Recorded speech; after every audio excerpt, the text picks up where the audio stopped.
So it is observed that when you are searching for any key element, then there is a possibility that you search for the same key element again. For example, if you have a collection of books in a shelf, that is your personal collection, you have searched for a particular book and you take out the book and read it, again you keep it back. What is the possibility that again tomorrow you will search for the same book? The possibility is high. So that's what in the search, the behavior of search is that when we search for something, possibility that we search for it again. Then when we are searching for 5, how many comparisons it has taken? Total 8 comparisons we had performed to reach 5, that is 0 to 7.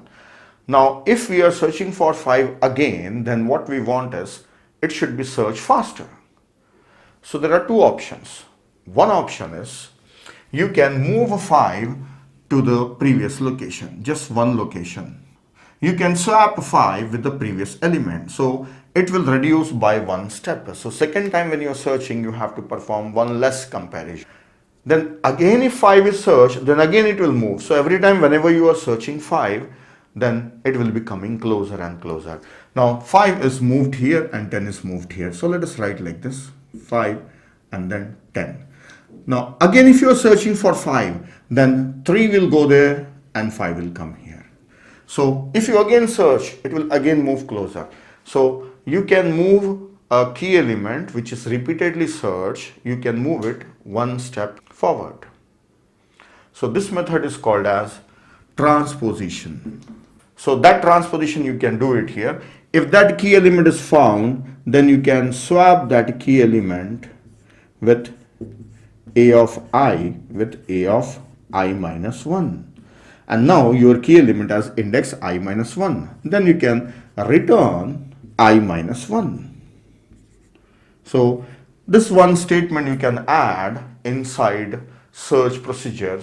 So if the element is found, so it is moving one step forward so that next time it can be searched faster. This is one method. Now second method I will show you. Second method is if you are searching for a key element which is found here after performing 8 comparisons, then once it is found, you bring it in the beginning.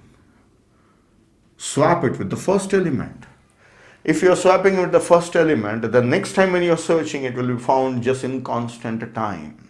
So this method is called as move to front or move to head. It is also called as move to head. Move to front or move to head.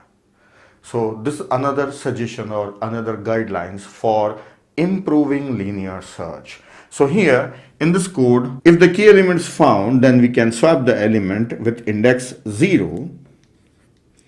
And now the new index is 0 for this element. So 5 is brought here. Let us assume 5 is here and 8 is here. So the key element that we have searched is brought in front. So you can return index 0, that the element is at index 0. So this is another method. In transposition, the elements will be moving slowly forward, or if it is not searched, then it will be slowly moving back. This is how it behaves. Then in move to front, if the element is searched, then directly it is brought into the first position. Suppose now if you search for 2, then 5 will be sent on that index 9 and 2 is brought here. So we don't know where the present element like 8 will be thrown away. But the new element will be brought at that index. So then again this may be thrown away somewhere else if you are searching for some other value. In transposition, there is a slow reduction in the time taken for searching. And in move to front, there is a sudden reduction in the time taken for searching. Next time if you are keeping on searching, it will be done only in constant time.